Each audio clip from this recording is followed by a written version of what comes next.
আজ আমি এই অগোছালো রুমটা পরিষ্কার করব। এখানে যে মরিচের টবগুলো রাখা আছে, টবগুলোর মাটি একেবারেই শুকিয়ে গেছে আর গাছগুলোও মরে যাচ্ছিল। পরিষ্কার করার জন্য টবগুলো সরিয়ে নিচ্ছিলাম আর তখনই অ্যালোভেরা গাছ আমার কাছ থেকে ভেঙে গেছে। এই যে আমার ছোট্ট বাগান বিলাস গাছ। আর এই রুমটা অগোছালো করেছি আমি নিজেই। বৃষ্টির ভয়ে আমি সব টবগুলো রুমের ভিতরেই নিয়ে আসছিলাম। একবার বৃষ্টি হলে এই টবগুলো খুব ভেজা থাকে আর গাছের অসুবিধা হয়। আমি এক এক করে সব টবগুলো সরিয়ে ঝাড়ু দিয়ে নিচ্ছিলাম। গরমে আমার অবস্থা খুব নাজেহাল হয়ে গেছিল, তবুও আমি রুমটা পরিষ্কার করে যাচ্ছিলাম। একবারেই এক পাশে পরিষ্কার করা হয়ে গেছে, এই জন্য টবগুলো সাজিয়ে নিচ্ছিলাম। যে টবগুলো যেখানে রাখা ছিল সেখানেই রেখে দিচ্ছিলাম। আর অন্য পাশে পরিষ্কার করার জন্য টেবিল সরিয়ে নিচ্ছিলাম। আর খুব কষ্ট হয়ে গেছিল, তাই চেয়ার দেখে বসে পড়ছিলাম আর একটু জিরিয়েও নিলাম। আর কিছু টবগুলো বাইরে এনে রাখছিলাম, ওগুলো রোদ্দুর প্রয়োজন, তাই আমি এ পাশটাও পরিষ্কার করা শুরু করে দিলাম। আমি টবগুলো সরিয়ে আবার পরিষ্কার করা শুরু করেছিলাম। এই রুমটার অগোছালোর পিছনে আমি নিজে দায়ী না, কিছুটা বাতাসও দায়ী।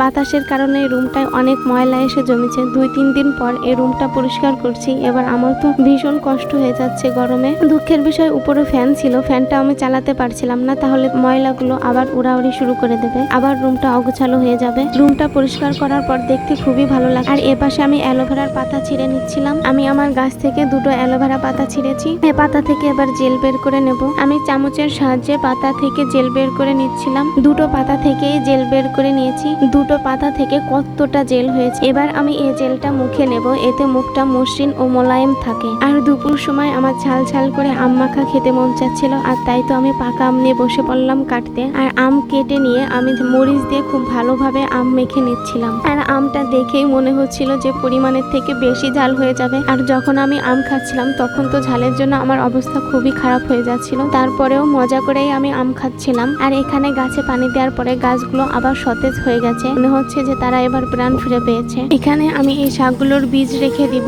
বীজগুলো খুবই ছোট ছোট, তাই তো একটা গামলার ভিতর রেখে দিয়েছি। এখানে কদবেল গাছের গোড়ায় দেখে কিছু পুঁইশাক গাছ হয়েছে, সাথে একটা ছোট্ট কচু গাছও হচ্ছিল, সেটা আমি উঠিয়ে ফেলছি। আর এই টবগুলোতে যে বেগুন গাছ লাগিয়েছি তা তো বোঝারই উপায় নেই। টবগুলোতে বেগুন গাছের চেয়ে ঘাস গাছ অনেক বেশি হয়েছে, তাই সব গাছগুলো উঠিয়ে পরিষ্কার করে নিচ্ছি। এই টবগুলোর ভিতরে কিছু ফুল গাছ ছিল, সেই ফুল গাছগুলো আমি উঠিয়ে নিয়েছি। আর এখন টব গাছগুলো দেখতে খুবই সুন্দর লাগছে। এখানে একটাও ঘাস নেই।